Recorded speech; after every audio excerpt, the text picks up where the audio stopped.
Hello, it's Daniel. Today I wanted to talk about what we do with the media, but also protect the First Amendment. Is that it's a really slippery slope at that point. If you start restricting the media too much, you break the First Amendment, and the media serves an important function, at least when they're doing their job. The easiest solution that I have to this issue is we create a tiered system. So you would have news, tabloids, and then gossip. Now, in order to be news, a very high percentage, like 98%, all has to be valid, verified, and fact checked. They need to be doing this job. Don't put stuff out and make other people do the work to fact check it.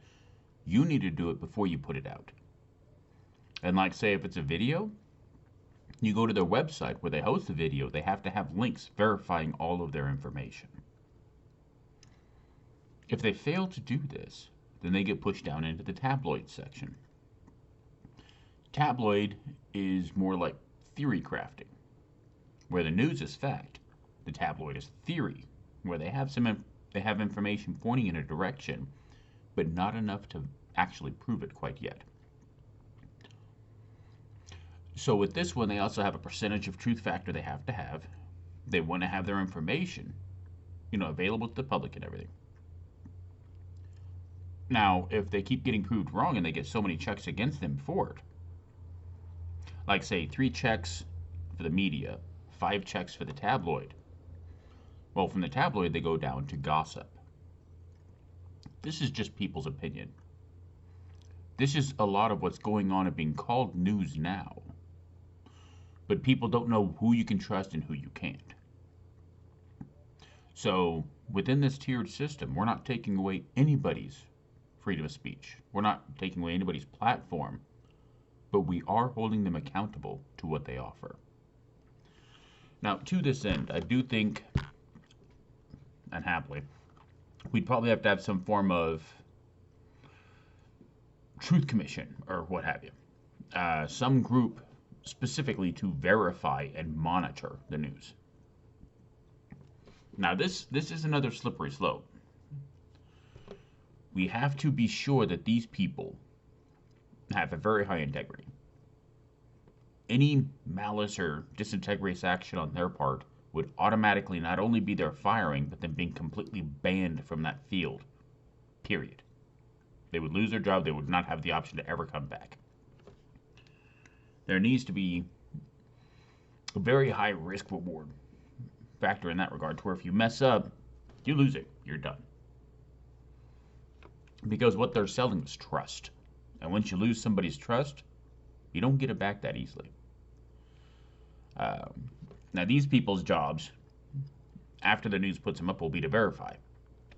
And if anything is false, then they have to have it correct or whatever. Show that it's, incorrect. Explain why it's incorrect. And then that news organization or what have you gets a check mark.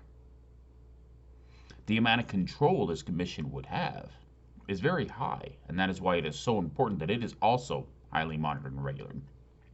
So for everyone that's being tested, have like maybe 2 to 3 completely independent, has no contact, don't even know who the hell it is.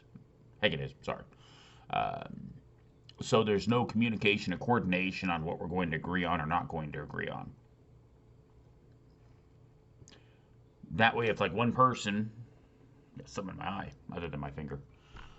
So if one person's sitting there and is trying to manipulate things and saying, see, this is truth because of this, and they're kind of trying to cherry pick their own data, they'll have 2 other independent people. They have no idea who it is that did their research and found it was accurate.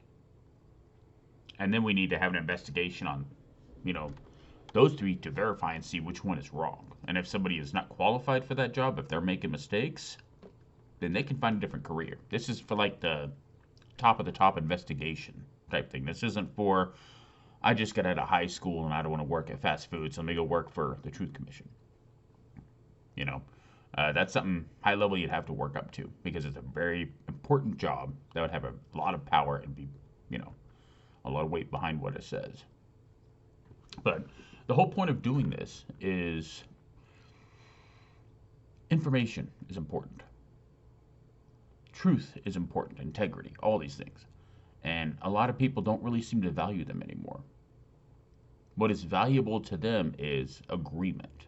People agreeing with what they think, what they say, justifying how they feel. When it should be the truth, helping to frame what they see and how they feel. Instead, it's agendas. The media has been a tool in this regard for a long time, and that needs to stop. You know, they're supposed to, like the government, in theory, supposed to work for the people, but they're not. They're working for lobbies. They're pushing agendas. They need to be, called to the line and held to an account for this.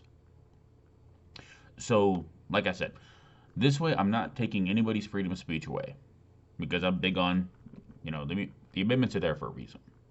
They're not there to be cherry picked and manipulated for political agendas. They're there for our protection. But at the same time, when you turn on the news, you should be hearing the truth. And a lot of the times, you're not.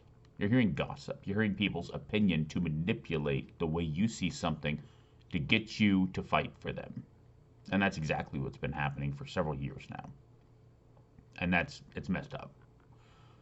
Anyway, I probably got a couple of the videos to make, so I need to get caught up on stuff. I've been slacking. So I hope you all have a good day. Bye.